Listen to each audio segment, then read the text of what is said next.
இன்றைக்கி மார்னிங் வந்து Sunita, fatman sir, அதுக்கப்புறமா அன்ஷிதா 3 பேர் உட்காந்து பேசிகிட்டு இருக்காங்க.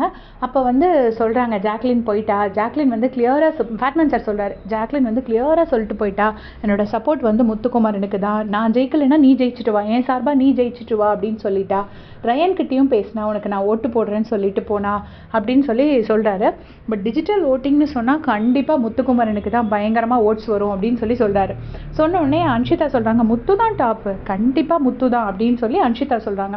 அப்போ சுனிதா சொல்கிறாங்க, முத்துக்கு தான் பயங்கர ஓட்ஸ்னு. அன்ஷிதா ஏன் சொல்கிறாங்கன்னா, அன்ஷிதா ஃபினாலே வீக்கில் தான் உள்ளே வந்தாங்கன்னு நினைக்கிறேன். ஐ மீன் அந்த வீக் தான் உள்ளுக்கு வந்தாங்கன்னு நினைக்கிறேன். ஸோ வெளியில் ஃபஸ்ட் டே ஓட்டிங் பார்த்துட்டு வந்திருப்பாங்க போல இருக்கு. ஸோ முத்து தான் டாப்பில் இருக்கான் அப்படின்னு சொல்லிட்டு அன்ஷிதா சொல்கிறாங்க.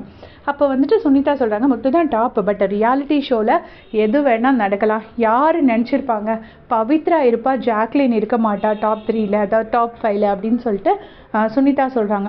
உடனே 2 பேரும் ஆமாம் கண்டிப்பாக ரியாலிட்டி ஷோவில் என்ன வேணால் நடக்கலாம், நமக்கும் ஒரு இதாக தான் இருக்குது அப்படிங்கிற மாதிரி சொல்கிறாங்க.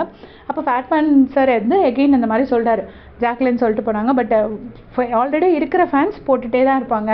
ஸோ அது ஒரு பெரிய இது க்ரியேட் ஆகாது. அதாவது என்ன சொல்ல வர்றாருன்னா, முத்துக்கு ஆல்ரெடி ரொம்ப பெரிய ஃபேன் பேஸ் இருக்குது, ஸோ அதை வந்து அசைக்க முடியாதுங்கிற மாதிரி சொல்கிறாரு. இதான் இன்றைக்கி மார்னிங் லைவில் நடந்துச்சு. இதே மாதிரி அப்டேட் தெரிஞ்சுக்க சேனல் சப்ஸ்கிரைப் பண்ணிக்கோங்க. Thanks for